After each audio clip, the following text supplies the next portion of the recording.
என்ன என் ஆனந்தம், என்ன என் ஆனந்தம் சொல்லக்கூடாதே.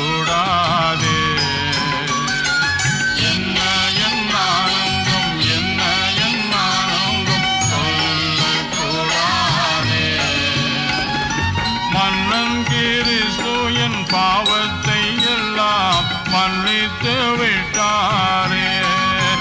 வெள்ளங்கி பொன்மூடி வாத்தியம் மேல் வீட்டில் ஜெய கொடியுடனே மண்ணுலகில் வந்து விண்ணுலகில் சென்ற மன்னனை ஸ்தோத்தரிப்போம். மண்ணுலகில் வந்து விண்ணுலகில் சென்ற மன்னனை ஸ்தோத்தரிப்போம்.